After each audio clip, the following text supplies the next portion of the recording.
Exhumation. Snow melted on the land that throbbed like a hot marble surface. Dirty puddles boiled. The first dahlia leaves sprouted up, and time swept away the last frozen piles gathered along paths and roads. There was a tree, a very tall one, that sent out tender shoots, where aphids circled greedily, slurping its sap.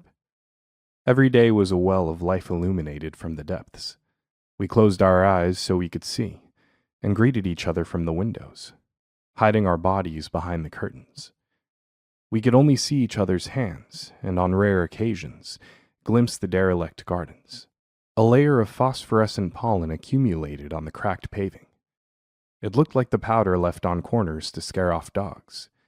Everyone had a hive in the bushes by their front doors, solid and dripping with propolis. Starlings and robins came and devoured the bees, chirping, and took their honeyed beaks back to their babies calling from the trees.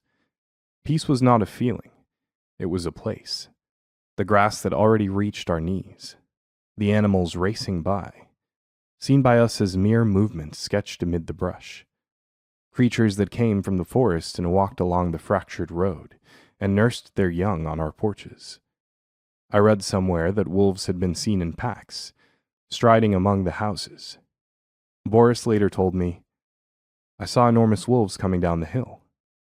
It was in the first letter he sent me. I whispered to myself repeatedly. Day 900.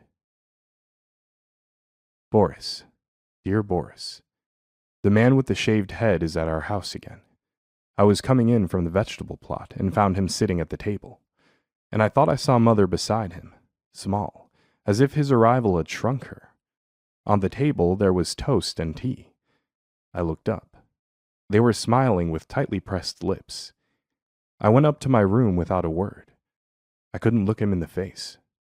They spoke the other language.